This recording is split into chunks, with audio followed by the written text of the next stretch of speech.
Good morning to all. I am doctor Krishna, academic counsellor in sociology. ఈరోజు మనము BSOG 176 economy and society అనే book నుంచి unit number 6 hunting and gathering అనే lesson గురించి తెలుసుకుందాం.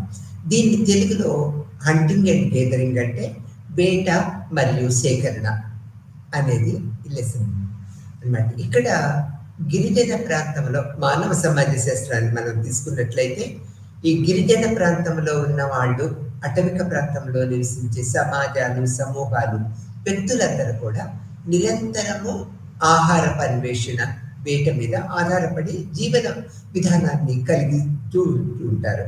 నిరంతరము ఆహార సేకరణ అంటే కొద్దిగా వెలుతురు వస్తుందంటే వాళ్ళకి అటవిక ప్రాంతంలో వెలుతురు రావటం మొదలు నుంచి చీకటి పడే వరకు నిరంతరము ఆహార సేకరణలోనే ఉంటారు.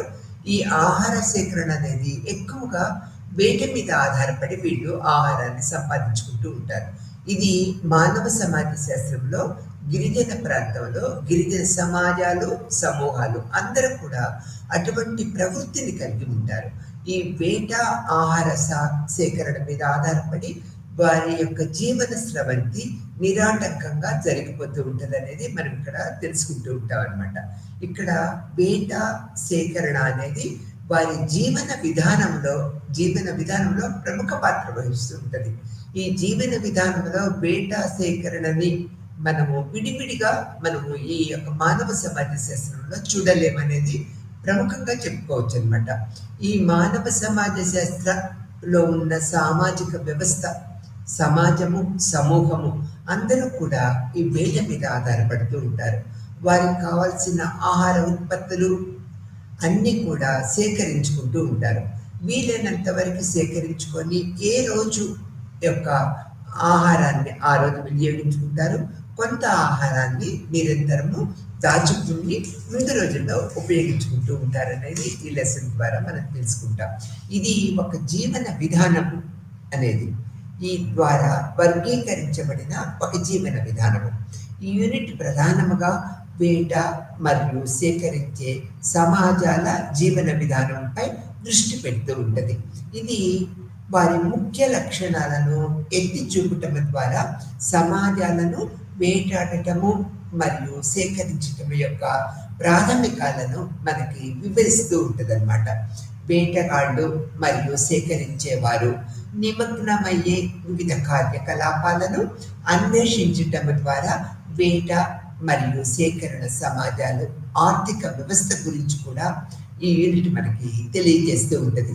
ఈ కార్యకలాపాలు వారు ఉపయోగించే మనుగడ ఊహ్యాల నుంచి సాధనాలను ఉపయోగం వరకు అందుబాటులో ఉన్న వనరులపై వేటగాళ్ళు మరియు సేకరించే వారి హక్కులను నిర్ణయించే పరిమితి వాతావరణం వరకు ఇవి ఏర్పడి ఉంటాయనేది మనము తెలుసుకోగలుగుతూ ఉంటాము. ఆ తర్వాత ఈ సమాజము సామాజిక, సాంస్కృతిక అంశాలపై వెలుగును విసరటంతో పాటు ఈ సంఘాల సామాజిక, రాజకీయ ఏర్పాట్లను కూడా ఇది మనకి వివరిస్తూ ఉంటుంది. వేట మరియు సేకరణ దానికి ఒక పరిధిని మనము ఎలా ఉంటుందో తెలుసుకుందాము. యుగాల నుంచి మానవులు వివిధ రకాలైన సమాజాలలో మనుగడ సాగిస్తూ ఉన్నారు. ప్రారంభం నుంచి ఈ సమాజాలను అధ్యయనం చేయడానికి ప్రయత్నించిన అనేక మంది మానవ శాస్త్రజ్ఞులు సాధారణంగా 6 విభిన్న రకాల సమాజాలను సూచిస్తూ ఉన్నారు. ఈ సమాజాలు సాంకేతికను ఉపయోగించడం ద్వారా వర్గీకరించబడుతూ ఉంటాయి. అటువంటి సమాజాలు వేటాడటము మరియు సమాజాన్ని సేకరించటము, వేట మరియు సేకరణ సమాజాల కింద వర్గీకరించబడిన మానవులు తమ మనుగడ కోసము జంతువుల వేట, చేపలు పట్టటము లేదా విత్తనాలు మరియు ఇతర మొక్కలు సారము స్వీకరించడంపై ఎక్కువగా ఆధారపడుతూ ఉంటారన్నమాట. వారు తమ మనుగడను ప్రధాన మార్గాలైన సహజ వనరులను దోపిడీ చేస్తూ ఉంటారు. మరియు మానవ శాస్త్రవేత్తలు అటువంటి వర్గాలను వేటగాళ్ళు మరియు సేకరించేవారు అని పిలుస్తూ ఉంటారన్నమాట. ఈ సమాజాలు వాటి తక్షణ సహజ పరిసరాలపై పూర్తిగా ఆధారపడి ఉన్నాయి. వేటగాళ్ళు మరియు సేకరించేవారు వేట కోసము శ్రమిష్టిగా కృషి చేస్తూ ఉంటారు. మరియు ఈ యొక్క వారు తమ పనిని అంటే వేట పద్ధతిని దాని సభ్యుల మధ్య సమానముగా పంచుకుంటూ ఉంటారు. అంటే శ్రమ విభజనని సమానంగా పంచుకుంటూ ఉంటారు అన్నమాట. మరియు సంక్షోభ సమయాల్లో వినియోగం కోసము వారి వేటలో కొంత భాగాన్ని నిల్వ చేసుకుంటూ ఉంటారన్నమాట. వేటలో ఒక జంతువుతో పాటు అడవి నుంచి పండ్లు మరియు కూరగాయలు సేకరిస్తూ ఉంటారు. ఈ సమాజాలు లింగ ఆధారిత శ్రమ విభజన ద్వారా కూడా వర్గీకరించబడుతూ ఉంటాయి. మగ సభ్యులు సాధారణంగా పెద్ద వేట కోసము ఎక్కువ దూరము ప్రయాణిస్తుండగా, ఆడవాళ్ళు మొక్కలను సేకరించటము, చిన్న జంతువులను వేటాడటము మరియు పిల్లల పెంపకము వంటి ఇంటి పనుల్లో నిరంతరము పాల్గొంటూ ఉంటారన్నమాట. ప్రత్యర్థుల నుంచి తమ తెగను రక్షించటంలో మహిళా సభ్యులు కూడా సహాయం చేస్తూ ఉంటారు. గిరిజన సమూహాలు కూడా గుర్తించబడుతూ ఉన్నాయి ఈ విధంగా. ఆ తర్వాత వేటగాడు మరియు సేకరణ సంఘాల సభ్యులు వారసత్వంగా వచ్చిన వారసత్వాన్ని అలాగే భాగస్వామ్య సాంప్రదాయాలను పంచుకుంటూ ఉంటారు. వారి సంస్కృతిని నిలబెట్టుకోవటం కోసము వారు తమ వ్యక్తిత్వాన్ని త్యాగం చేయడానికి ఎంతగా అయినా ప్రయత్నిస్తూ ఉంటారనేది చెప్పుకోవచ్చు. ఇటీవల కాలంలో పురావస్తు తవ్వకాలు, లేజర్ సాంకేతికత మరియు ఇతర మెరుగైన ఉపగ్రహ సాంకేతికలను ఉపయోగించి స్త్రీలు పెద్ద జంతువుల వేట అని భావించటము వాస్తవానికి సరైనది కాదని కనుగొన్నారు. ఎందుకంటే పెద్ద జంతువుల వేటలో సంబంధం ఉన్న కొన్ని మానవ అస్థి పంజరాలు మగవారి కంటే ఆడవారిగా గుర్తించబడ్డారు ఈ సాంకేతిక పరిజ్ఞానంలో.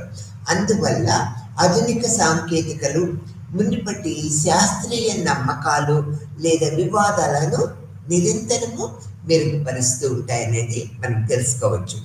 వేటగాళ్ళు మరియు సేకరించేవారు జంతువులను వెతకటానికి ఒక ప్రదేశం నుంచి మరొక ప్రాంతానికి తరలి వెళ్ళే గిరిజన సంచార జాతులు. వేటాడే సమయంలో వారు గృహాలలో నివసిస్తారు లేదా పెద్ద చెట్ల కొమ్మలు మరియు ఆకుల నుంచి తమ ఆశ్రయాన్ని ఏర్పరచుకుంటూ ఉంటారు మరియు సమాజాలుగా స్థిరపడుతూ ఉంటారు.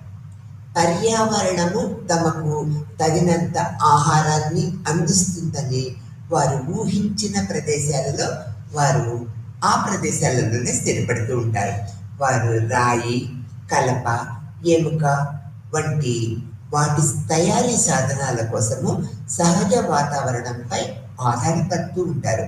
మరియు పనిముట్లను తయారు చేసే విధానము చాలా సులభంగా ఉంటుంది వారికి. వేటగాళ్ళు మరియు సేకరించేవారు తమ జంతు ప్రవర్తనను అలాగే మొక్కల పెరుగుదల ప్రక్రియను అర్థం చేసుకుంటూ ఉంటారు.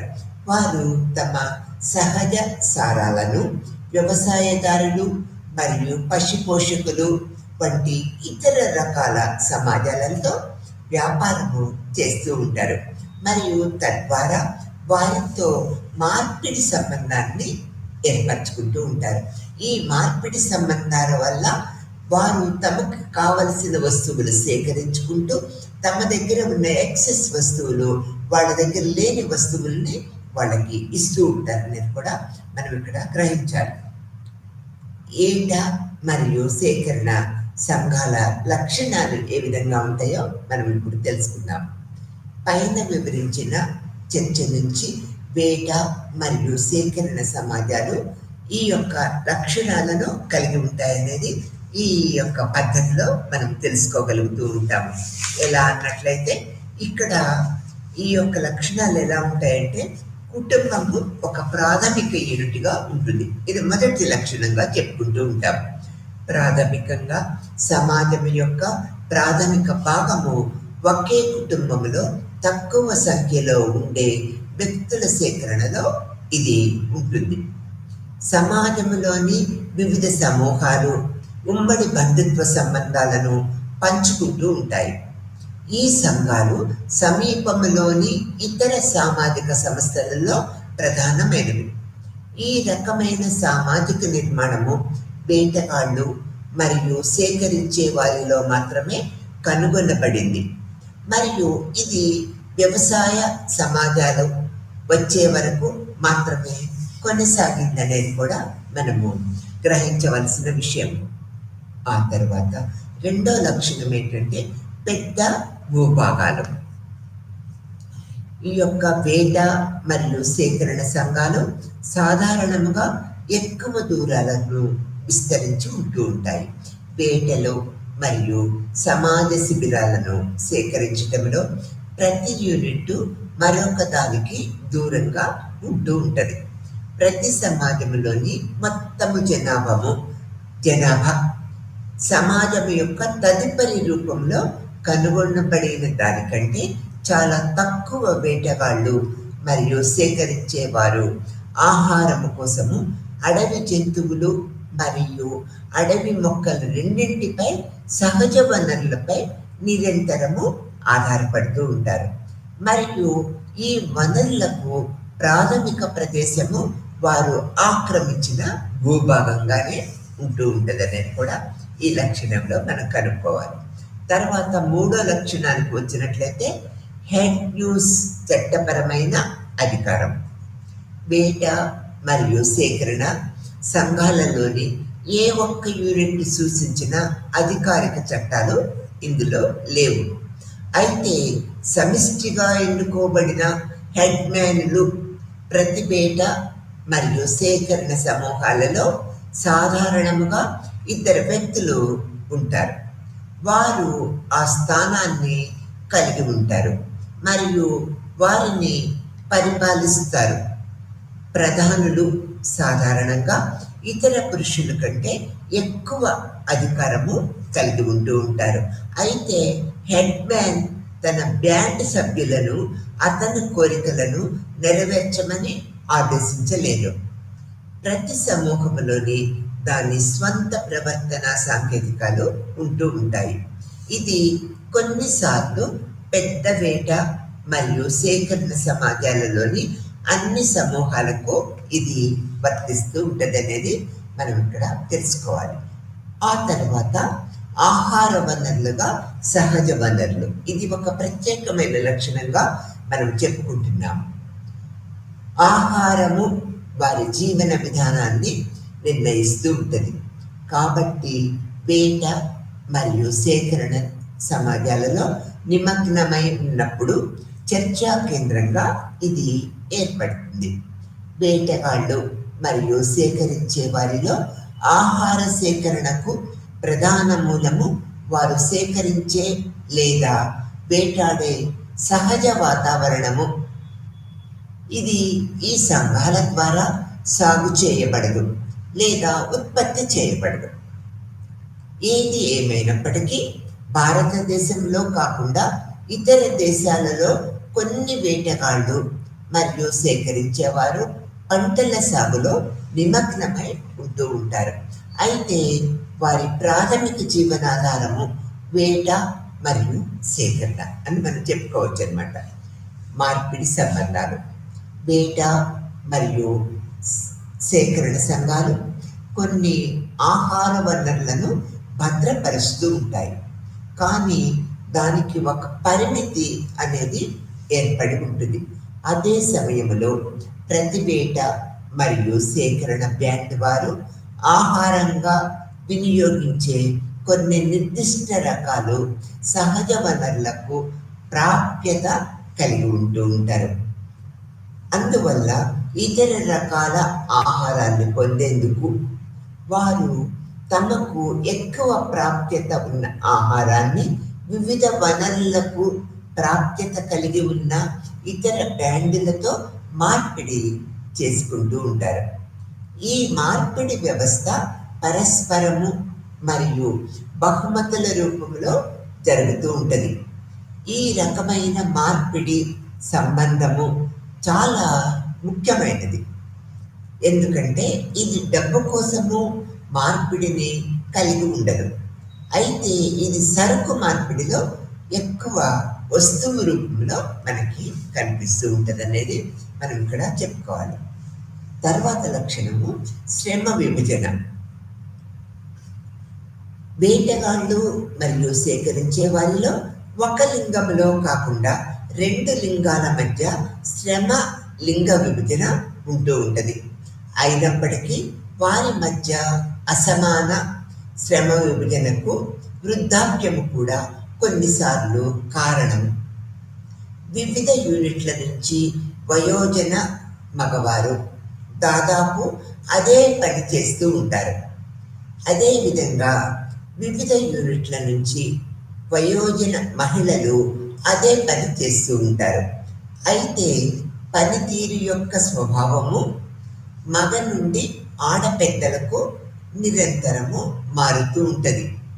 మహిళలు సాధారణంగా ఆహారం కోసము మొక్కల సేకరణలో ఎక్కువగా పాల్గొంటూ ఉంటారు.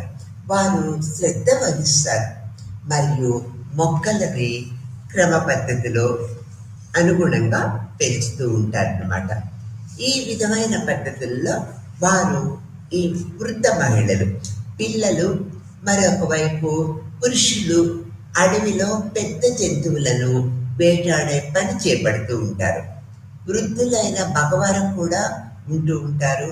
వారు సాధారణంగా ఏ పనిలో పాల్గొనరు, విశ్రాంతి తీసుకుంటారు వృద్ధులైన మగవారు. ఇవి ఈ లక్షణాలు. తర్వాత వేట మరియు సేకరణ సంఘాల యొక్క ఆర్థిక అంశాలు ఏ విధంగా ఉంటాయో మనం ఇప్పుడు తెలుసుకుందాము. వేట మరియు సేకరణ సమాజాలకు ఆర్థిక వ్యవస్థ యొక్క ప్రాథమిక పద్ధతులు వేట, సేకరణ, కలుపు మొక్కల సేకరించటము, చేపలు పట్టడంపై మొదలైన వాటిపై జీవనాధార పద్ధతుల్ని కలిగి ఉంటూ ఉంటారు. వారు తినే మరియు ఆర్థిక ప్రయోజనాల కోసము వ్యాపారము చేసే అటవిక ఉత్పత్తులే కాకుండా వేటగాళ్ళు మరియు సేకరించేవారు కూడా ఆహార వనరులు, నదులు మరియు సముద్రాలపై ఆధారపడుతూ ఉంటారు. అయితే ఈ వనరులపై వారికి నియంత్రణ లేదు. వారి మనుగడ వ్యూహాలు ఏమిటి, వారు ఏ సాధనాలను ఉపయోగిస్తూ ఉంటారు, వారి సంచార పాత్ర, అలానే ఆస్తి హక్కుల కింద చర్చించబడ్డాయా అని కూడా ఒక ప్రశ్నార్థకంగా ఉంటూ ఉంటుంది. ఇవి వేట మరియు సేకరణ సంఘాల యొక్క ఆర్థిక అంశాలలో ప్రముఖమైనది. తరువాత వేటగాళ్ళు మరియు సేకరించే వారి మనుగడ ఊహ్యాలు ఎలా ఉంటాయో మనం ఇప్పుడు తెలుసుకుందాం. వేట మరియు సేకరణ సంఘాలు తరచుగా తమ ఆహారాన్ని సేకరించే మార్గాల ద్వారా గుర్తించబడుతూ ఉంటాయి. జీవనాధార సాధనాలు ఈ సమాజాల నిర్వచించే లక్షణము వేట మరియు సేకరించే సమాజాలకు నిర్వహించే ఈ ప్రమాణము వారి ఆర్థిక వ్యవస్థలకు కూడా నిర్ణయిస్తూ ఉంటుందన్నమాట. అయితే వారి ఆర్థిక వ్యవస్థ కేవలము జీవనాధార సాధనంగా మాత్రమే కుదించబడదు. వేటగాళ్ళు మరియు సేకరించేవారు ఆర్థిక వ్యవస్థ కోసము సాధన తయారీ, హస్తకళలు, బుట్టలు, బట్టలు, ఆయుధాలు మొదలైన ఇతర కార్యకలాపాలలో కూడా నిరంతరము పాల్గొంటూ ఉంటారు. సాధారణంగా వేట మరియు సేకరణ సంఘాలకు చెందిన వ్యక్తులకు వివిధ ఆర్థిక కార్యకలాపాలలో పాల్గొంటూ ఉంటారు. వీటికి 3 విస్తృత రూపాలుగా మనము విభజించవచ్చు. అందులో మొదటిది ఆహార వనరుల సేకరించటము. రెండోది ఆహార వనరులు పరివర్తన మరియు సంరక్షణ. మూడోది రోజువారీ ఉపయోగం యొక్క ఇతర వస్తువుల ఉత్పత్తులు. ఈ 3 పద్ధతుల్లో ఆహార పద్ధతులు ఉంటూ ఉంటాయి. చరిత్ర పూర్వకాలంలో వేటగాళ్ళు మరియు సేకరించేవారు ఈ 3 ఆర్థిక కార్యకలాపాలలో నిమగ్నమై ఉంటూ ఉంటారు. అయితే వారి మనుగడ విషయంలో ఈ 3 ఆర్థిక కార్యకలాపాలలో మాత్రమే ఆహార సేకరణ అనేది ఉంటూ ఉంటుంది అనేది కూడా మనం ఇక్కడ ప్రముఖంగా గుర్తుపెట్టుకోవాల్సిన విషయం. రెండో పాయింట్కి వచ్చినట్లయితే వేట మరియు సేకరణ సమాజాలలో సాధనాలు ఏ విధంగా ఉంటాయనేది మనం ఇక్కడ తెలుసుకుందాం. పూర్వ చరిత్ర కాలం నుండి వేటగాళ్ళు మరియు సేకరించే వాళ్ళు రాళ్లతో పనిముట్లను తయారు చేస్తూ ఉంటారు. వారు రాళ్లను పదునుగా మార్చడానికి చెక్కారు మరియు వాటిని కత్తిరించే ప్రయోజనాల కోసము ఉపయోగిస్తూ ఉంటారు. అయితే తరువాతి కాలంలో వేట మరియు సేకరణ కోసము ఉపయోగించే సాంకేతికలో శుద్ధీకరణ ఉంది. తరువాత స్టోన్ టెక్నాలజీ కూడా భర్తీ చేయబడింది అనేది కూడా ఈ ప్రక్రియలో మనము గుర్తుపెట్టుకోవాల్సిన విషయంగా చెప్పుకుంటూ ఉన్నాము.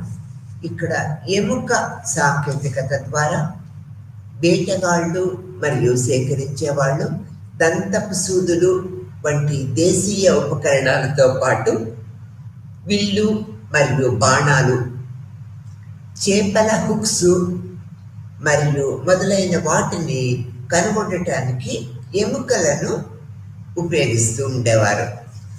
ఈ సాధనాల యొక్క ఆవిష్కరణ చరిత్రలో వివిధ కాలాలలో విభిన్నమైన వాటి బదిలీ దశల పరంగా పరివర్తనను సూచిస్తూ ఉంటుంది. అవి పాత శిలాయుగంలో కఠినమైన సాధనాలు, మధ్య శిలాయుగంలో మైక్రోలిథిక్ సాధనాలు ఇవి, మరియు నియోలిథిక్ కాలంలో మెరుగుపెట్టిన సాధనాలు అనేవి మనము గుర్తించవలసినది. వేటగాళ్ళు మరియు సేకరించే వారి యొక్క చివరి దశలలో లోహ సాధనాలను ఉపయోగించడము మరో ద్వారా వర్గీకరించవచ్చు. ఈ సమాచారము వేటగాళ్ళు మరియు సేకరించేవారు వంటి వారు ఉపయోగిస్తూ ఉంటూ ఉంటారు అన్నమాట. మరియు ఈ పద్ధతిలో సంబంధిత దిశ రాతి యుగముగా అంటూ ఉంటారు. దీని తర్వాత కాంస్య యుగము మరియు చివరికి ఇనుప యుగము వచ్చిందనేది ఈ ప్రక్రియ పద్ధతుల్లో మనము తెలుసుకోవాల్సిన విషయంగా చెప్పుకుంటూ ఉంటాము. తర్వాత భౌగోళిక సౌలభ్యము. ఈ భౌగోళిక సౌలభ్యము అనేది వేటగాళ్ళు మరియు సేకరించేవారు సాధారణముగా వనరుల లభ్యతపై ఆధారపడి ఒక ప్రాంతం నుంచి వేరొక ప్రాంతానికి ప్రయాణిస్తూ ఉంటారు. ఈ ప్రాంతీయ ఉద్యమము వివిధ భౌగోళిక స్థానాల చుట్టూ ఆహార వనరులు తక్కువగా క్షీణించడాన్ని నిర్ధారిస్తూ ఉంటుంది. సైట్లో దీనిలో వనరులను క్షీణించటంలో కాలానుగుణ్యంగా వారు అధిక ఎత్తు ప్రాంతాల నుంచి తక్కువ ఎత్తు ప్రాంతాలకు తరలి వస్తూ ఉంటారు అనేది కూడా మనము గమనించవలసిన విషయము. అటువంటి కదలికకు రేడియేటింగ్ మొబిలిటీ అని పిలుస్తూ ఉంటారు. మరియు వనరుల లోపాల కారణంగా ఈ యొక్క వనరుల యొక్క లోపము కారణంగా కూడా ఈ యొక్క రేడియేటింగ్ మొబిలిటీ జరుగుతూ ఉంటుంది అనేది మనం గుర్తుపెట్టుకోవాల్సిన విషయం. అయితే వనరుల రకమైన క్షీణత ప్రత్యామ్నాయ వనరుల కోసం వెతకటానికి బలవంతపు ఎజెండాగా పనిచేస్తూ ఉంటుంది. ఇది వనరుల తగ్గింపుకు ఒక రకమైన పరిష్కారంగా మనము చెప్పుకోవచ్చు అన్నమాట. ఈ యొక్క ప్రత్యామ్నాయ వనరులపై ఆధారపడటం అనేది వేటగాళ్ళు మరియు సేకరించేవారు వారి ఆహార వనరుల ప్రాధాన్యతను మార్చుకోవటము అనేది ఉదాహరణకు తీసుకున్నట్లయితే అటవీ పంటల లోపము వల్ల జంతువుల వేటపై ఎక్కువగా ఆధారపడవలసి వస్తూ ఉంటుంది. అయినప్పటికీ సమృద్ధిగా లభిస్తున్న పంటల సేకరణలో వారు ఏకకాలంలో నిమగ్నమై ఉంటూ ఉంటారు. ఈ రకమైన చలనశీలత వివిధ జీవిత ఆధారాలను కలిగి ఉన్న వేటగాళ్ళు మరియు సేకరించే వాళ్ళలో ఈ యొక్క క్రియా పద్ధతులను మనము నిరంతరము చూస్తూ ఉంటామనేది ఇక్కడ చెప్పుకోవాల్సిన విషయం. ఆ తర్వాత సహజ వనరులపై హక్కు ఎలా అన్నట్లయితే వేట మరియు సేకరించే సంఘాలు సాధారణంగా వారు నివసించే భౌగోళిక భూభాగంలో అందుబాటులో ఉన్న వనరులపై సమిష్టి హక్కును కలిగి ఉన్న వ్యక్తుల యొక్క చిన్న సేకరణ. ఇతర వేట మరియు సేకరించే సంఘాల సభ్యులు ఇతరులు ఆక్రమించిన భూభాగంలోని అడవి పంటలను వేటాడేందుకు లేదా సేకరించడానికి అనుమతించబడరు. అయితే వారు ఉత్పత్తులను ఇక్కడ ఇతర వేట మరియు సేకరణ సంఘాలతో మార్పిడి చేసుకుంటూ ఉంటారు. మరియు ఈ మార్పిడి బహుమతులు రూపంలో జరుగుతూ ఉంటుంది అనేది కూడా మనము తెలుసుకోవాలన్నమాట. కాబట్టి పొరుగు సంఘాల సభ్యులతో వారి సంబంధాలు ఉల్లాసంగా ఉంటూ ఉంటుంది. ఈ యొక్క వేటగాళ్ళు మరియు సేకరించే వాళ్ళు తమ మనుగడ కోసము వారు నివసించే భూమినిపై ఎక్కువ ప్రత్యుత్తరము ఇస్తారు. కాబట్టి వారు భూమి వనరులకు తరచుగా విస్తారమైన భూమిలో చెల్లాచెదురుగా ఉంటూ ఉంటాయి.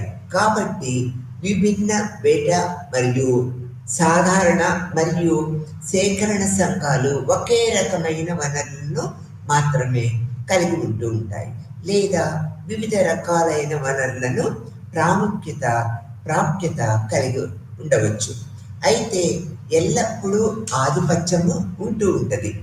ఉదాహరణకు తీసుకున్నట్లయితే ఒక బ్యాండ్కు ఫిషింగ్కు ఎక్కువ ప్రాప్యత ఉంటే మరొక బ్యాండ్ భూభాగాన్ని ఆశించినందుకు ఈ యొక్క ఫిషింగ్ కనీస ప్రాప్యత కలిగి ఉండదు అనేది కూడా మనం ఇక్కడ తెలుసుకోవాలన్నమాట. వారి భూభాగంలో వారు అడవి మొక్కలు లేదా అడవి జంతువులు చెప్పే ఇతర వనరులకు మరింత ప్రాప్యత కలిగి ఉండవచ్చు అనేది కూడా మనం గుర్తుపెట్టుకోవాలి. వనరులకు ప్రాప్యత యొక్క ఇటువంటి ప్రసరణ నేపథ్యాలు వస్తువుల మార్పిడి ద్వారా మరియు వివాహ సంబంధాల ఏర్పాట్ల ద్వారా వివిధ సమూహాల మధ్య స్నేహపూర్వక పరిసరాలకు ఇది నిర్ధారిస్తూ ఉంటుంది అనేది కూడా ఈ పాయింట్లో మనము గమనించవలసిన విషయంగా చెప్పుకుంటూ ఉంటాం అన్నమాట. ఈ ప్రక్రియ పద్ధతులతో పాటు అయితే వేటగాళ్ళు మరియు సేకరించేవారు ప్రత్యేకంగా వనరులను కలిగి ఉన్న మత సందర్భాలను ఏర్పరచుకుంటూ ఉంటాయి. ఈ యొక్క వనరుల సమృద్ధితో అందుబాటులో ఉన్న ఈ యొక్క వనరులపై హక్కు యొక్క ఈ అంశము సృష్టముగా ఈ అంశంలో కనిపిస్తూ ఉంటుంది అనేది కూడా మనం తెలుసుకోవాలి. ఆ తర్వాత వేట మరియు సేకరణ సంఘాల యొక్క సామాజిక వ్యవస్థ ఎలా ఉన్నదో మనం ఇప్పుడు తెలుసుకుందాం. వేటగాళ్ళు మరియు సేకరించే వారి సామాజిక సంస్థ వారి బంధుత్వ సంబంధాలు మరియు వనరులను పంచుకునే వారి యొక్క విధానాల ద్వారా నిర్ణయించబడుతుంది. ఎలా అనేది ఇప్పుడు మనం చూద్దాం. ఇందులో మొదటి పాయింట్ సాధారణ సామాజిక వ్యవస్థ. అంటే ఈ యొక్క సాధారణ సామాజిక వ్యవస్థకి ఏంటో ఇప్పుడు మనము తెలుసుకుందాం. వేట మరియు సేకరణ సంఘాలు సాధారణంగా జనాభా చాలా సరళమైన సామాజిక వ్యవస్థలను నిర్ణయిస్తూ ఉంటుంది, ఏర్పడుతూ ఉంటాయి. ఈ యొక్క సమాజాలు వారి జీవనాధార అవసరాలను తీర్చగలవు. వేటగాళ్ళు మరియు స్వీకరించే వారి సంఖ్య ఈ లక్షణము కారణముగా ఈ యొక్క వారి అసలైన సంపన్న సమాజము మనకు తెలుస్తూ ఉంటుంది. ఒక నిర్దిష్ట వేట మరియు సేకరణ సమాజములోని వివిధ రకాల యూనిట్లు బంధుత్వ సంబంధాల ద్వారా పడదు అనేది కూడా మనం గుర్తుపెట్టుకోవాలి. ప్రత్యేకించి పితృరేఖల ద్వారా మరియు గుర్తించబడినవి.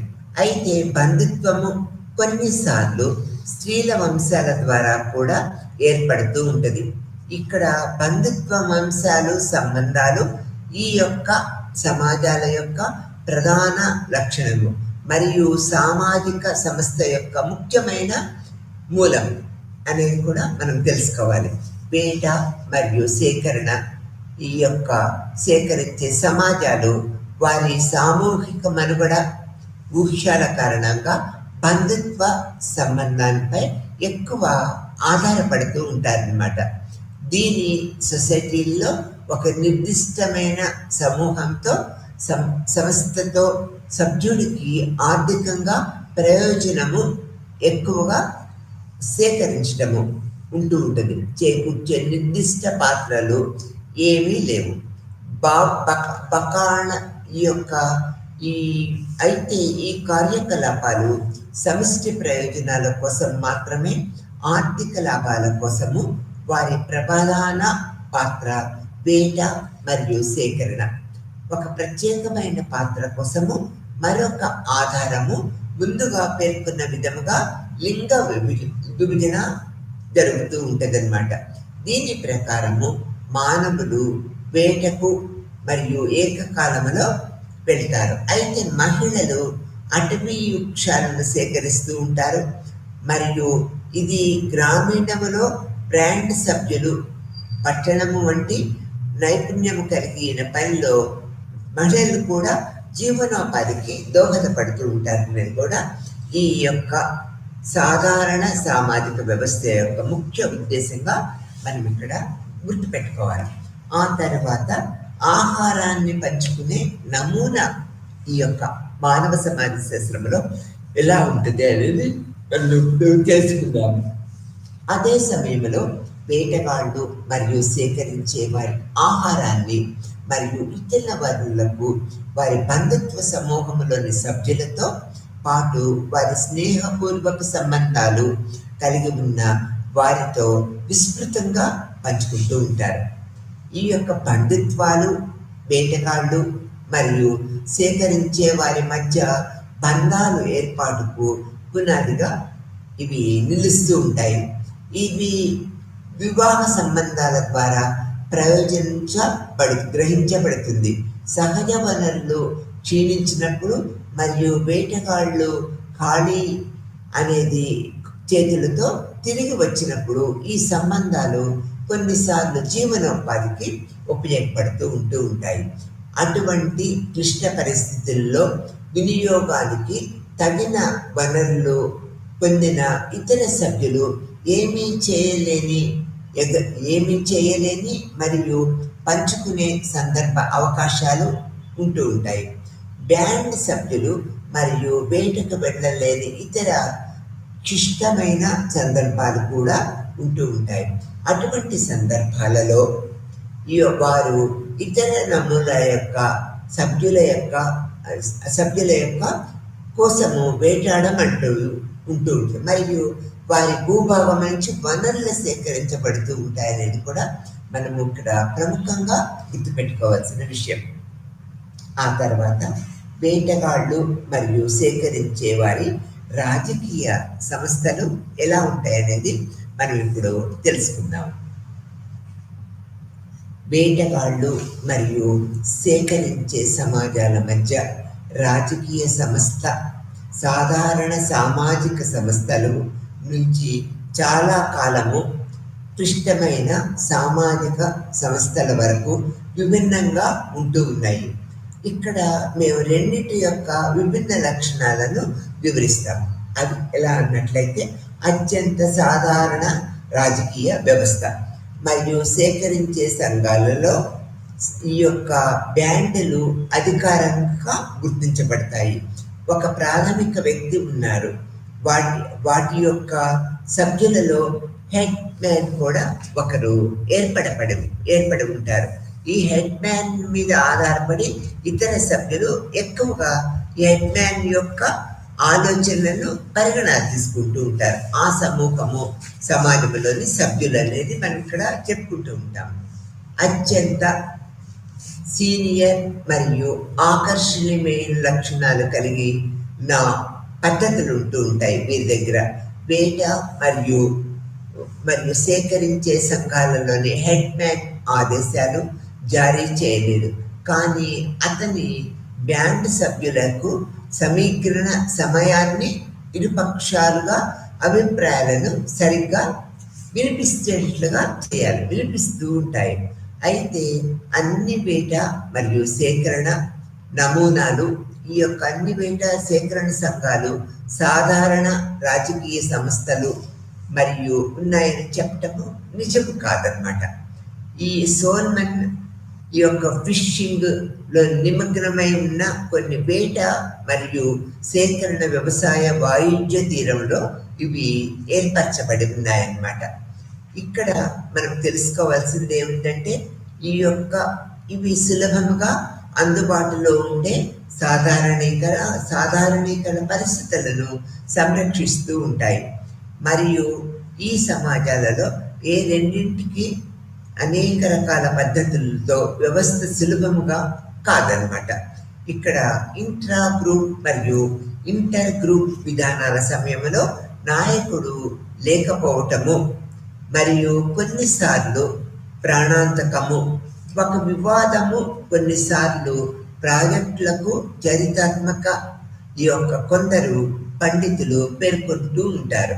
మరియు రాజకీయంగా చారిత్రకంగా సరళమైన మరియు సంక్లిష్టమైన వేట మరియు సేకరణ సమాజాలు వీరికి కలిగి ఉంటూ ఉంటారు. ఈ యొక్క శాంతియుత సమాజాలు పరిగణించబడుతూ ఉన్నాయి. అయితే వారి పాత్రలు ఈ యొక్క హత్యల రేటు చాలా ఎక్కువగా ఉందనేది చెప్పుకుంటూ ఉంటారు. ఫలితంగా నాయకుడిలో అభిప్రాయ భేదాలు ఉన్నాయి. తద్వారా కుటుంబ విధానాలు తరచూ పెద్ద సమూహాలుగా విడిపోయే పద్ధతులు అనేవి మనం ఇక్కడ చూస్తూ ఉంటాం అనేది కూడా చెప్పుకోవచ్చు. ఆ తరువాత అంతర్ బ్యాండ్ లేదా సాంస్కృతికంగా వివిధ పద్ధతులు సామాజిక సాంస్కృతిక సంబంధాలలో సమస్వయం. అంతర్ బ్యాండ్ లేదా సాంస్కృతిక సంబంధాలలో ఈ యొక్క సమస్యలు ఏ విధంగా ఉన్నాయనేది మనం ఇప్పుడు తెలుసుకున్నాం. మొదటిది, వేట మరియు సేకరించే సంఘాలు బంధుత్వ సంబంధాల ద్వారా వర్గీకరించబడుతూ ఉంటాయని మనం తెలుసుకున్నాం. వేట మరియు ఇది వాటిని ఒక భూభాగంలో పరిమితం చేస్తూ ఉంటుంది. ఇది ఈ ఇంటర్ బ్యాండ్ సంబంధము ఏ ప్రతినిధి అధికారంలో నియంత్రించబడదు. ప్రతి పౌరులు బ్యాండ్కు దాని స్వంత హెడ్మెన్ ఉంటూ ఉంటారనమాట. అతను మొత్తం బ్యాండ్ను ఈ యొక్క పద్ధతి ద్వారా రక్షిస్తూ ఉంటాడు. దాని నిర్దిష్ట నిర్మాణం యొక్క నియమాలు మరియు అమలు చేస్తూ ఉంటారు, లేదా వారి నిబంధనలకు అనుగుణంగా లేని సభ్యులను శిక్షిస్తూ ఉంటారు.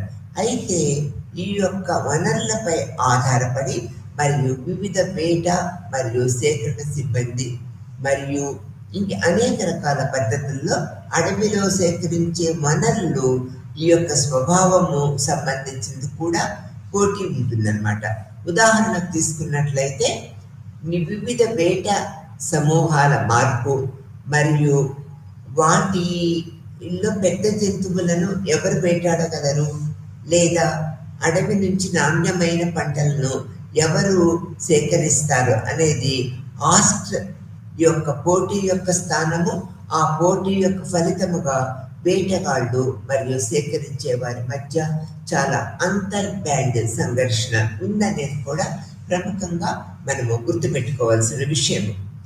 ఈ తర్వాత పండితులు మరియు తరచుగా ఎత్తి చూపుతూ ఉంటారు. వనరులపై ఈ సంఘర్షణ ఆధారిత పోటీ వారి బంధు సమూహంలోని లేని ఈ వారి మధ్య ప్రబలంగా ఉంటుంది. అయితే కొన్నింటిలో రాజకీయ ప్రభావము కారణముగా వివిధ రకాలైన పద్ధతులను ఎక్కువ కాలము ఉండవన్నమాట. అయితే వేట మరియు సేకరణ సంఘాలలో బంధుత్వేతర బ్యాండ్లు మధ్య ఈ ఈ యొక్క సంబంధము స్నేహపూర్వక సంబంధము బంధుత్వేతర ఈ యొక్క బ్యాండులతో వారి మార్పిడి సంబంధాన్ని ప్రభావితము చేయలేదనేది ఈ యొక్క అంతర్ బ్యాండ్ లేదా సాంస్కృతిక సంబంధాలలో ఈ సమస్యను మనము గుర్తించవచ్చు అనేది మనం ఇక్కడ చెప్పుకుంటూ ఉన్నాము. ఆ తర్వాత వేటగాళ్ళు మరియు సేకరించే వారిలో సామాజిక సాంస్కృతిక డైనమిక్స్ ఏ విధంగా ఉన్నాయో మనము తెలుసుకుందాం. వేట మరియు సేకరణ సంఘాలు అసాధారణమైన శాంతియుత పద్ధతిలో జీవిస్తూ ఉంటాయి. వారు సాధారణంగా వ్యక్తిగత స్థాయిలో స్వీయ విశ్వాసాన్ని ప్రోత్సహిస్తారు. అయితే వారు కొన్నిసార్లు మొత్తము బ్యాండ్ కోసము ప్రదర్శనలు ఇస్తారు లేదా పొరుగు బ్యాండ్లకు కూడా తమ చేతిని అందిస్తూ ఉంటారు. ఇంటర్ బ్యాండ్ లేదా ఇంట్రా బ్యాండ్ వైరుధ్యము సందర్భాలలో పద్ధతులను కఠినమైన శిక్షా విధానాన్ని అనుసరించరు. వ్యక్తిగత వేట మరియు సేకరణ కార్యకలాపాలను ప్రోత్సహించడానికి వేటగాళ్ళు మరియు సేకరించేవారు చాలా తీవ్రమైన డిమాండ్లను కలిగి ఉన్నారనేది కూడా మనము గ్రహించవలసిన విషయం. ఈ విధంగా ఈ యొక్క బ్యాండుల్లో శక్తివంతమైన అధికారి అయిన అధిపతిని గౌరవించటము మరియు అధిపతిని గౌరవించటము నేర్చుకునే పద్ధతిలో ఈ యొక్క బ్రౌన్ 1985లో బ్యాండ్లో శక్తివంతమైన అధికారి అయిన అధిపతిని గౌరవించటము నేర్చుకునే పద్ధతి. వారు తమ పిల్లల్ని ఆ విధంగా పెంచుకుంటూ ఉంటారు. సాంఘీకరణ యొక్క ఈ నమూనా చాలా అనుకూలంగా ఉంటూ ఉంటాయి. ఎందుకు? ఈ యొక్క సాంఘీకరణ ప్రక్రియ పద్ధతులు ఈ యొక్క అభివృద్ధి పదములో మనము చూస్తూ ఉంటాం అనేది మనం ఇక్కడ చెప్పుకోవాలి. ఆ తర్వాత పాయింట్కి వచ్చేటట్లయితే వేటగాళ్ళు మరియు సేకరించే వారి జీవన విధానము అనుకూలం. ఈ యొక్క అదే స్వరములో ఇతర వేట మరియు సేకరణ సంఘాలు ఉంటూ ఉంటాయి. ప్రత్యేక కార్యకలాపాలలో ప్రత్యేకత లేని చిన్నవి కూడా ఉంటూ ఉంటాయి. వారు సంస్కృతిలో రూపములో సంరక్షించే ఎముకలపై కళాకృతులు, రాళ్లను మరియు ఈ యొక్క పద్ధతుల్లో వాళ్ళు కనుగొంటూ ఉంటారు. లేకపోతే వాళ్ళు కాలక్రమేణా అంతరించిపోతూ ఉంటారు. ఈ విధమైన నిర్లక్ష్యానికి ఒక ఉదాహరణ టాస్మానియాలోని వేట మరియు సేకరణ సమాజాలలో కనుగొనబడింది. వారు ఆస్ట్రేలియన్ వేటగాళ్ళు మరియు సేకరించే వారి నుంచి వారి సంస్కృతిని స్వీకరించటము, దాని ఫలితముగా ఈ యొక్క వాటిని కోల్పోతూ ఉంటారనేది ఇక్కడ మనము తెలుసుకోవాల్సిన విషయం. ఆ తర్వాత ఈ యూనిట్లో మనము వేట సేకరించే సంఘాల ప్రాథమిక అంశాలను అనేకంగా చెప్పుకున్నాం. యూనిట్ వేటగాళ్ళు మరియు సేకరించే వారి యొక్క మొత్తము జీవన విధానం యొక్క ప్రాథమిక అవలోకాన్ని అందిస్తుంది. ఇది వేట మరియు సేకరించే సమాజం యొక్క ప్రాథమిక లక్షణాలను ఇది ఎత్తి చూపుతుంది. మరియు వేటగాళ్ళు మరియు సేకరించే వారి ప్రబలమైన ఆర్థిక వ్యవస్థను, వారు తమ మనుగడలో ఉన్న ఊహ్యాలను మరియు సరిహద్దులుగా ఉన్న వారి భూభండాలను, వనరులను వీరు ఈ వేటాడేందుకు మరి సేకరించేందుకు ఉపయోగించే సాధనాల ద్వారా ప్రబలంగా ఉంటూ ఉంటాయి అన్నమాట. వేట మరియు సేకరణ సంఘాల సామాజిక మరియు రాజకీయ సంస్థలు రెండింటినీ కలిగి ఉంటూ ఉంటాయి. యూనిట్ వారి యొక్క సామాజిక సంస్థ యొక్క రెండు ప్రధాన మరియు ప్రధాన అంశాలపై దృష్టి పెడుతూ ఉంటుంది అన్నమాట. ఈ యొక్క సాధించడం ద్వారా వారి నివాసాలకు మనము ఇక్కడ యూనిట్ వారి సామాజిక సంస్థ యొక్క ప్రక్రియ పద్ధతులన్నింటినీ కూడా మనము తెలుసుకుంటూ ఉన్నాం. ఈ విధమైన వేట సేకరించే వారి యొక్క పద్ధతులన్నీ కూడా మనము ప్రత్యేకంగా గమనించుకొని ఒక అంశంగా చెప్పుకుంటూ ఉంటాము. ఈ యొక్క సామాజిక సంస్థ గురించి జ్ఞానోదయము చేస్తూ ఉంటుంది. మరియు వేటగాళ్ళు మరియు సేకరించే వారి మధ్య రాజకీయ సంస్థల్లోని మరింత ముందుకు తీసుకువెళ్తూ ఉంటాయి. ముగింపులో యూనిట్ వేట మరియు సేకరణ సంఘాల సాంస్కృతిక గతిశీలత గురించి మనము నిరంతరము తెలుసుకుంటూ ఉండవలసిన ఆవశ్యకత ఏర్పడుతూ ఉంటుంది అనేది మనం చెప్తూ ఉంటాం అన్నమాట. తర్వాత వేటగాళ్ళు మరియు సేకరించే వాళ్ళు ఇద్దరు కూడా సామాజిక ప్రక్రియలో ప్రముఖత్వ స్థానాన్ని ఎంచుకుంటూ ఉంటారు. వేటగాళ్ళు మరియు సేకరించేవారు వారి జీవన ధారా విధానాలు ద్వారా వక్రీకరించబడిన తెగలుగా మనము చెప్పుకుంటూ ఉంటాం అన్నమాట. ఈ యొక్క వేటగాళ్ళు మరియు సేకరించే వారి మనుగడ యొక్క ప్రాథమిక విధానంలో అడవి జంతువులకు వేటాడటము మరియు సహజ ఆవాసాలకు సంబంధించిన సేకరణలు మనకి అనేక పరిశోధనల్లో ఈ యొక్క తవ్వకాలలో మనకు దొరికినాయి అని చెప్పుకోవాలి.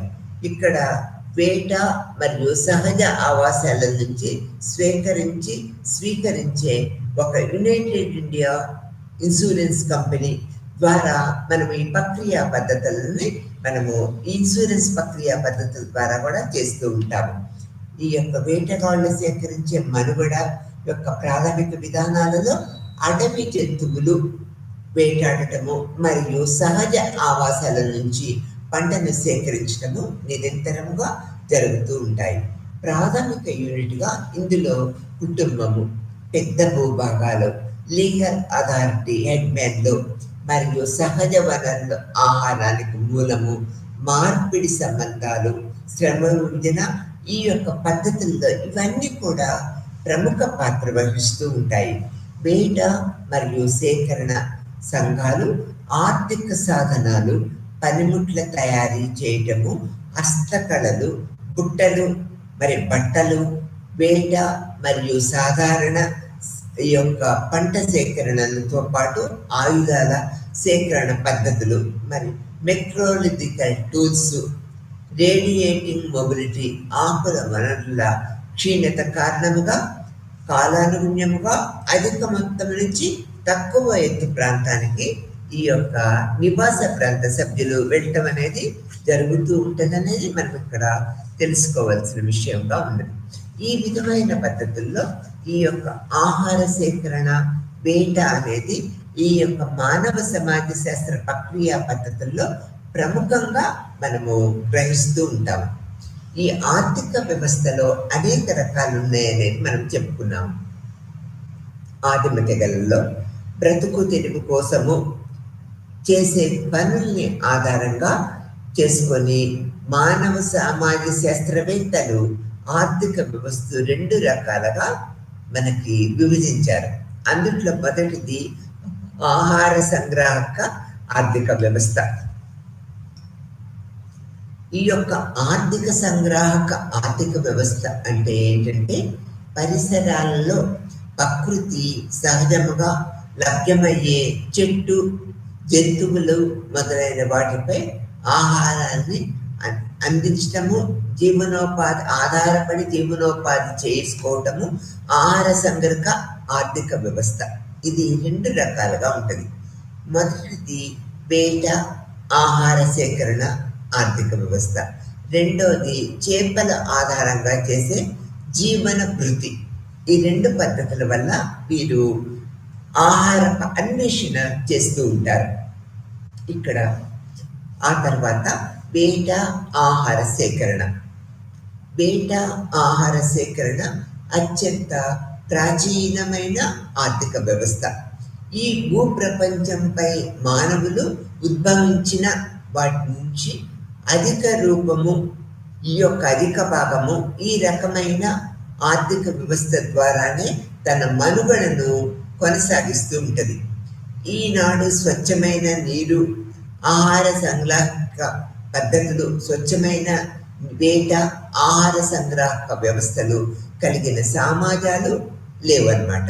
అయితే అధికంగా ఈ రకపు వ్యవసాయము రకమైన వ్యవస్థ కలిగిన సమాజాలు ఇంకా ప్రపంచంలో అక్కడక్కడ ఉన్నాయి. వీరి విస్తరణ దిగువ మనకి చూపుతూ ఉంటుంది. భారతదేశంలో అయినట్లయితే అండమాన్ ద్వీపవాసులు, చోళనాయకన్, కాదార్, మళ్ళీ బిర్హార్, చెంచు అండ్ ఎంబూరిటి అనే తెగలు ఈ యొక్క మనము భారతదేశంలో వీళ్ళని చూస్తూ ఉంటాం అనేది మనం చెప్పుకోవచ్చు అనమాట. తర్వాత ఆఫ్రికాలో మనం తీసుకున్నట్లయితే షిగ్మీ బుష్ మన్ అనేది మనం తీసుకోవాలి. ఈ తర్వాత ఆసియా అన్నట్లయితే సెమాంగ్ మెడగల్ అనేది ఈ రెండు ప్రక్రియ పద్ధతులని చూసుకోవాలి. ఆస్ట్రేలియాలో కరైరా, అరుంట, ముర్నగ్యూస్, దక్షిణాఫ్రికాలో ఓనా, రెడ్ ఇండియన్స్ సేకరణ అని చెప్తూ ఉంటాము. ఉత్తర అమెరికా తీసుకున్నట్లయితే ఈ యొక్క రెడ్ ఇండియన్లు, నెట్ సిలిక్ ఎస్కిమోలు మనము ఈ అంటే ఏ దేశంలో ఎవరు వేటకి ఈ సంచార జాతులు నిర్వహిస్తూ ఉంటారనేది మనం అనేక విషయాలు తెలుసుకున్నాం అన్నమాట. తర్వాత ఈ ఆహార సంగ్రాహక తెగలో ఆర్థిక వ్యవస్థ వివిధ స్థాయిలలో ఉన్నది. ఒక్కొక్క తెగ ఆర్థిక ప్రత్యేకత అనేది అనుభవం, ఆవరణము బట్టి నిర్ణయించబడుతూ ఉంటుంది. ఉదాహరణకు తీసుకున్నట్లయితే మలయా అడవుల్లో పెమాంగ్ తెగ కందమూలాల ఆధారంగా జీవనాన్ని గడుపుతూ ఉంటారు. ఉత్తర అమెరికా మైదానములో నివసించే బ్లాక్ ఫుట్ తెగ అడవి దున్నలను కేటాయిస్తున్నది. తర్వాత ఆహార సంగ్రహక తెగలు రెండు రకాలుగా విభజించబడ్డాయి. 18వ ముందు పెంటలాడే విచ్చినట్లు ఈ యొక్క విభజించినాడు. సామాన్య ఆహార సంగ్రాహకులు, అభివృద్ధి చెందిన ఆహార సంగ్రాహకులని రెండు రకాలుగా విభజించినారు. ఈ లక్షణాలు ఎలా ఉన్నాయన్నట్లయితే సంచార జీవనం. ఈ యొక్క ఆదిమ జీవన విధానంలో సంచార జీవనం అనేది ప్రముఖ పాత్ర వహిస్తూ ఉంటుంది. ఈ ఆర్థిక వ్యవస్థ ఇది ముఖ్య లక్షణము. అయితే వీరు నిర్ణయమైన భూభాగం కలిగి ఉండరు అని అర్థం కాదు. డెనిల్ ఫోర్ట్ యొక్క అభిప్రాయం ప్రకారము ఒక నిర్ణీత భూభాగము కేంద్రీకరించి వంశపారపర్యంగా ఆ భూమిని అనుభవించే తెగలు సంవత్సరమంతా ఒకే చోట ఉండక ఆహార సంపాదన కోసము వివిధ ప్రాంతాలకు తరలిపోతున్న వాళ్ళు స్థిర నివాసం ఉన్నదనే చెప్పవచ్చునని అతను అభిప్రాయపడ్డారు. ఆ తర్వాత రెండో పాయింట్కి వచ్చినట్లయితే ఆహార సంగ్రాహక సమూహాలలో ప్రాదేశికత్వము అంటే టెరిటోరియాలిటీ ఉంటుంది. ఇక్కడ సెమాంగ్ తెగలో 20-30 కుటుంబాలు కలిసి ఉన్న జట్టుగా ఏర్పడి ఒక స్థానంలో సముదాయంగా ఉంటూ ఉంటాయి. ప్రతి జట్టుకు 20 చదరపు మైళ్ళ భూభాగం మీద పూర్తి హక్కులు ఉంటూ ఉంటాయి. ఇందులో వనరులకు జట్టులో సభ్యులందరూ సమిష్టిగా వాడుకుంటూ ఉంటారు. మూడో పాయింట్కి వచ్చినట్లయితే జనసాంద్రత అతి తక్కువగా ఉంటుంది. స్వయం సమృద్ధిలో చిన్న స్థానిక సమూహాలు కలిగి ఉంటూ ఉంటాయి. వాటిని జట్టు లేకపోతే బ్యాండ్ అని పిలుస్తూ ఉంటాం. స్వల్పమైన ఆర్థిక వనరులు కలిగి ఉంటూ ఉంటాయి. సాంకేతిక పరిజ్ఞానము, తవ్వపు కర్ర, బుట్టలు, విల్లంబులు, ఉచ్చులు, గోనులు, బూమరాంగులు, వేట పక్షులు, వలలు మొదలైన పరికరాలను వాడుతూ ఉంటారు. ఆవరణకు సంబంధించి వాతావరణ స్థితిగతులు గురించి చెట్లు, చేమలు, జంతువుల యొక్క సంబంధిత పరిజ్ఞానాన్ని వీరందరూ కలిగి ఉంటారు.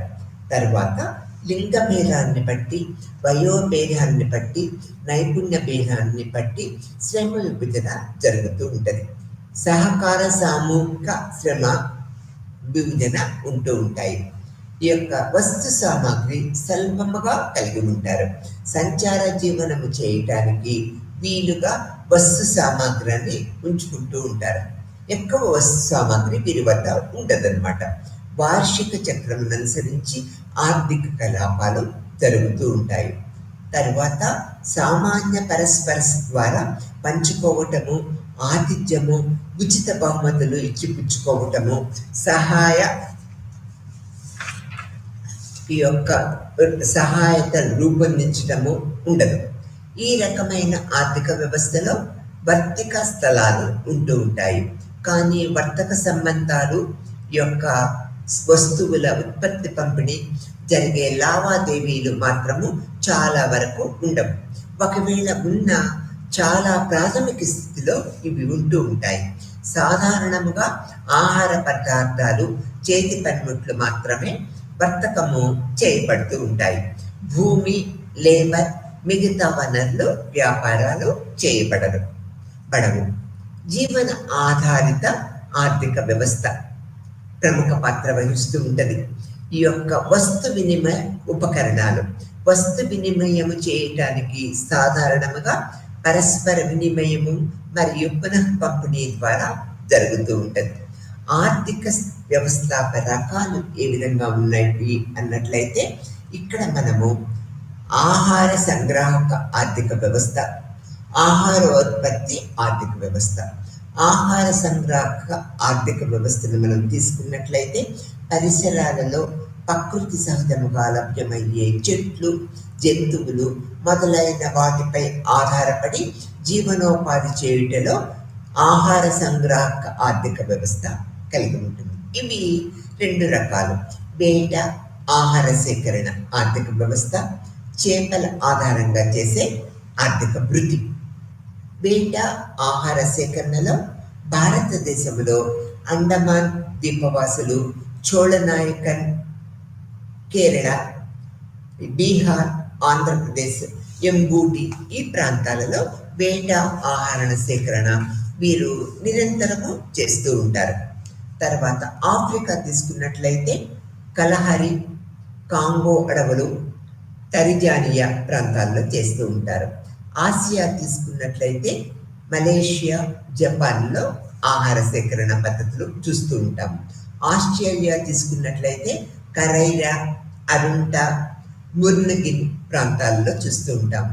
దక్షిణ అమెరికా తీసుకున్నట్లయితే ఓనా రెడ్ ఇండియన్లు, సిరియన్ రెడ్ ఇండియన్లు ఈ ప్రక్రియలో పాల్గొంటూ ఉంటారు. ఉత్తర అమెరికా తీసుకున్నట్లయితే షోషోనీ రెడ్ ఇండియన్లు, నెట్సిలియక్ ఎస్కిమోలు ఈ ఆహార పద్ధతుల్లో ఉంటూ ఉంటారు. ఈ లక్షణాలు, ఆర్థిక లక్షణాలను మనం పరికించినట్లయితే ఇక్కడ సంచార జీవనము, మళ్ళీ ప్రాదేశికత్వము, జనసాంద్రత అతి తక్కువగా ఉంటుంది. స్వయం సమృద్ధిలో చిన్న సమూహాలు కలిగి ఉంటూ ఉంటారు. స్వల్పమైన ఆర్థిక వనరులు కలిగి ఉంటూ ఉంటాయి. సాంకేతిక పరిజ్ఞానము, తవ్వకు కర్ర, బుట్టలు, విల్లంబులు, ఉచ్చులు, బోనులు, భూమరాంగులు, వేట పక్షులు కలిగి ఉంటూ ఉంటారు. లింగ భేదాన్ని బట్టి, వయోభేదాన్ని బట్టి, నైపుణ్య భేదాన్ని బట్టి నిరంతరము శ్రమ విభజన చేసుకుంటూ ఉంటారనేది వీరి యొక్క పరిస్థితిని మనము గ్రహిస్తూ ఉంటామన్నమాట. ఈ విధంగా ఈ యొక్క లెసన్లో మనము వేట, సేకరణ ప్రక్రియ పద్ధతులు ఏ విధంగా జరుగుతూ ఉంటాయో తెలుసుకుంటూ ఉంటాము. ఆ విధంగా ఇది యొక్క నిరంతరమైన జీవన విధానం. ఎవరికి ఆ యొక్క మానవ శాస్త్ర ప్రక్రియ పద్ధతిలో గిరిజన జీవిత విధానములో వర్గీకరించబడిన జీవన విధానము. వేట మరియు సేకరించే సామాజిక జీవన విధానానికి ఇది పరిపూర్ణత కలిగి ఉంటుంది. వేట మరియు సేకరణ సమాజాల యొక్క ఆర్థిక వ్యవస్థ గురించి యూనిట్ మనకి తెలుస్తూ ఉంటుంది. ఈ కార్యకలాపాలు వారు ఉపయోగించే యొక్క మనుగడ ఊహ్యాల నుంచి సాధనాల ఉపయోగం వరకు అందుబాటులో ఉన్న వనరులపై వేటగాళ్ళు సేకరించే వారి హక్కులు నిర్ణయించే పరిమితి వాతావరణాన్ని వరకు వీళ్ళు ఏర్పరచుకుంటూ ఉంటారు అనేది మనము చెప్పుకుంటూ ఉంటాం. ఈ ప్రక్రియ పద్ధతులలో ఈ యొక్క గిరిజన మానవ శాస్త్ర సభ్యులందరూ కూడా వేటా సేకరణ పద్ధతులను కలిగి ఉండి నిరంతరము వేటా సేకరణలో ఆహారాన్ని సమపార్దించుకుంటూ ఉంటారు. నమస్తే.